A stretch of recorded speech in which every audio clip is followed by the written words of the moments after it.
दुनिया में बढ़ते हुए पोल्यूशन और पेट्रोल डीजल की मांग को देखते हुए हर देश को यही चिंता है कि वो कौन सा ऐसा विकल्प ढूंढें जिससे उनका पर्यावरण सुरक्षित रहे, और इसीलिए हर देश इलेक्ट्रिक कारों को बढ़ावा दे रहा है। लेकिन अब एक नया विकल्प लोगों के सामने आ रहा है, हाइड्रोजन कार्स का।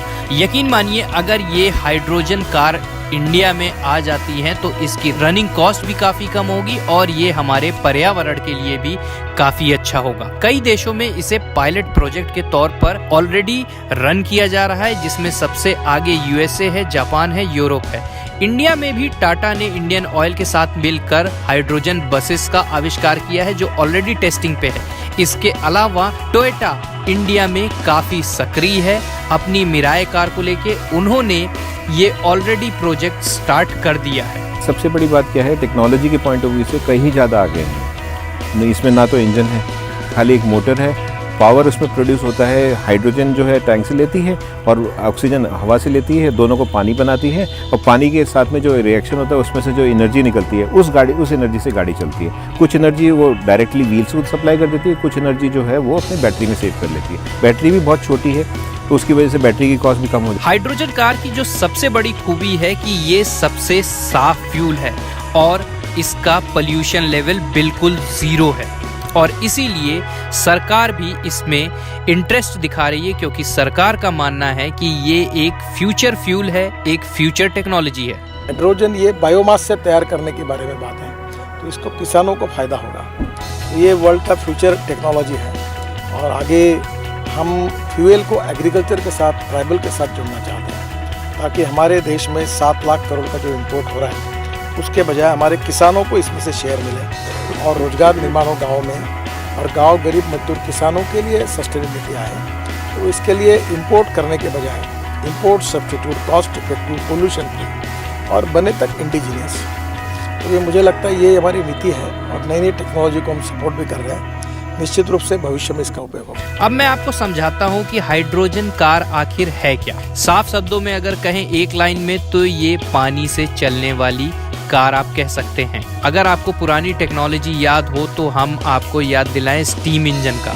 स्टीम इंजन भी ठीक इसी तरह से ही चलता था। और जो हाइड्रोजन फ्यूल है वो क्या है मैं आपको बताता हूं, और ये कैसे इससे कार चल सकती है ये भी मैं आपको समझाने की कोशिश करता हूं।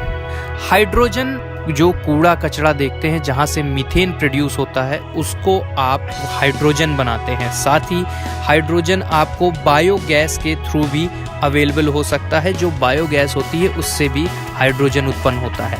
अब आप ये सोच रहे होंगे कि इससे ये इंजन कैसे चल सकता है।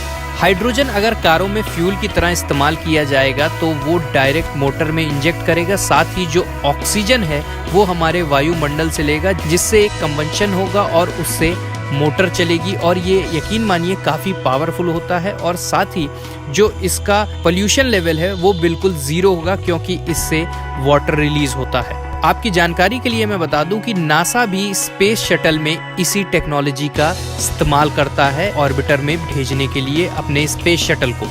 इसमें हाइड्रोजन टैंक्स हैं जिसमें कि हाइड्रोजन स्टोर की गई है, और उसके बाद फ्यूल सेल स्टैक से वो हाइड्रोजन से इलेक्ट्रिसिटी जनरेट होती है ऑन बोर्ड, और उस इलेक्ट्रिसिटी से ये गाड़ी चलती है। तो इसके कंपोनेंट्स जो हैं वो कॉमन कंपोनेंट्स हैं, जो कि हम हाइब्रिड इलेक्ट्रिक व्हीकल या प्लग इन हाइब्रिड या बैटरी इलेक्ट्रिक व्हीकल में सेम कंपोनेंट यूज़ करते हैं। इसमें जो यूनिक कंपोनेंट लगे हुए हैं वो फ्यूल स्टैक और हाइड्रोजन है, जिसके माध्यम से ये गाड़ी चलती है, और इसका जो एमिशन है वो केवल वाटर इसमें से निकलता है। इस गाड़ी के अंदर 2 टैंक्स हैं, जिस 2 टैंक्स के अंदर 700 बार के ऊपर, 700 बार बहुत हाई प्रेशर होता है, उसके ऊपर इन 2 टैंक्स के अंदर आप फ्यूल भर सकते हैं। फ्यूल क्या होता है इसका? हाइड्रोजन।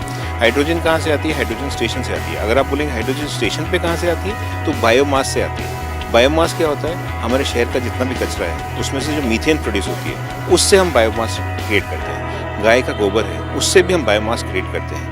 वो सब इस गाड़ी का फ्यूल हो सकता है अगर हम उसको कमर्शियली वायबल। साथ ही इसकी खास बात ये भी है कि हाइड्रोजन कार्स की जो रेंज होती है वो लगभग 400 से लेके 600 किलोमीटर की होती है। यानी आप एक बार अगर इसके टैंक को फिल करते हैं तो ये 400 से 600 किलोमीटर तक चल सकती है। और सबसे बड़ी अच्छाई ये है कि ये सिर्फ 4 से 5 मिनट में पूरी तरह से रिफ्यूल हो जाती है। साथ ही इन कारों में भी आपको वो सारे सेफ्टी फीचर्स मिलेंगे और एकदम शांत इलेक्ट्रिक कार की तरह होगी, इसमें कोई साउंड नहीं होगा। अब आप सोच रहे होंगे कि यार इलेक्ट्रिक कार भी तो एक बेहतरीन ऑप्शन है, लेकिन मैं आपको बताता हूँ कि हाइड्रोजन कार इलेक्ट्रिक कार से बेटर क्यों हो सकती है। इसका सबसे बड़ा एग्जाम्पल ये है कि इलेक्ट्रिक कार्स एक बेहतरीन विकल्प है, लेकिन उसको चार्ज करने के लिए आपको 8 से 9 घंटे कार को चार्ज करना पड़ेगा। और जो दूसरा सबसे बड़ा ड्रॉबैक है कि इलेक्ट्रिक कार्स जो इंडिया में भी फिलहाल लॉन्च हो रही हैं, उनकी रेंज ज़्यादा से ज़्यादा 300 से लेके 400 किलोमीटर की ही सिर्फ निकल रही है। यानी आप 8 से 9 घंटे लगा के सिर्फ 400 किलोमीटर ही जा सकते हैं। लेकिन अगर हाइड्रोजन कार आ जाती है उसमें आप 400 से 600 किलोमीटर जा सकते हैं, और अगर रिफ्यूलिंग की नौबत आएगी तो सिर्फ 4 से 5 मिनट में रिफ्यूल हो जाएंगी। देश में इलेक्ट्रिक कार को एक विकल्प देखा जा रहा है जो पर्यावरण को सुरक्षित रखेगा और पेट्रोल, डीजल या CNG, LPG का रिप्लेसमेंट होगा।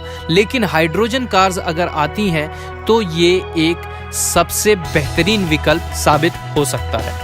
अब आपको लग रहा होगा कि अगर ये इतनी आसानी से अवेलेबल है, इतना चीप होने वाला है, तो ये टेक्नोलॉजी अभी तक स्पीड क्यों नहीं पकड़ रही है। मैं आपको बता दूं कि इसमें कुछ चुनौतियां भी हैं, जिसके कारण से कुछ कंट्रियों ने इसको एज अ पायलट प्रोजेक्ट शुरू तो कर दिया है, लेकिन ये अभी स्पीड क्यों नहीं पकड़ पा रही है। सबसे बड़ी चुनौती है कि हाइड्रोजन को तैयार करके फिलिंग स्टेशन तक पहुंचाना, और अगर फिलिंग स्टेशन भी उस लेवल का होना चाहिए जिसमें 700 बार का प्रेशर आए। आपको एग्जाम्पल के तौर पे अगर मैं बताऊं कि CNG के जो फिलिंग स्टेशंस होते हैं उसमें जो प्रेशर होता है लगभग 150 से लेके 200 का प्रेशर रहता है, लेकिन इसमें आपको कार रिफ्यूलिंग के लिए आपको 700 बार का प्रेशर चाहिए। मेरा मानना है कि इलेक्ट्रिक कार के साथ साथ अगर हाइड्रोजन कार को भी सरकार पूरा बढ़ावा देगी तो ज़रूर कुछ मायनों में हाइड्रोजन कार इलेक्ट्रिक कार से भी एक बेहतरीन विकल्प साबित होगी। इसीलिए वर्ल्ड में कई ऐसी कार कंपनियां हैं जो ऑलरेडी अपनी कारें, हाइड्रोजन कारें ऑलरेडी लॉन्च कर चुकी हैं और वो उनको यूज़ भी कर रही हैं, जिसमें होंडा, टोयोटा और हुंडई आती हैं। ये जो कारें मैं आपको दिखा रहा हूँ ये सारी हाइड्रोजन कार हैं और ऑलरेडी लोग इसका इस्तेमाल कर रहे हैं। अगर दोस्तों मैं कॉस्ट की बात करूं तो हाइड्रोजन कार की कॉस्ट लगभग जिस तरह से इलेक्ट्रिक कार आती है उतनी ही कॉस्ट पड़ेगी, लेकिन इलेक्ट्रिक कार से एक एडवांटेज ये होगा कि इसमें आपको एक तो चार्जिंग का टाइम बचेगा, दूसरा आपको रेंज ज़्यादा मिलेगी, तीसरा आपको जो लगभग 7-8 साल के बाद बैटरी रिप्लेस करना रहेगा वो काफ़ी सस्ता पड़ेगा, क्योंकि ये हाइड्रोजन पे चलेगी और जो इसमें बैटरी एक्स्ट्रा पावर के लिए लगाई जाएगी वो इतनी बड़ी नहीं होगी। अगर आपको 8-10 साल बाद बैटरी रिप्लेस करना पड़े तो उसकी कॉस्ट इतनी ज़्यादा है। तो मेरे हिसाब से हाइड्रोजन कार एक बेहतरीन ऑप्शन बन सकता है। आपकी दोस्तों क्या राय है, आप हमें कमेंट सेक्शन में ज़रूर लिख कर बताएं। तो दोस्तों हमारे चैनल को सब्सक्राइब करिए, साथ ही बेल आइकन दबाइए, जिससे हम जो भी अगला वीडियो रिलीज़ करेंगे वो आप तक तुरंत पहुँचे।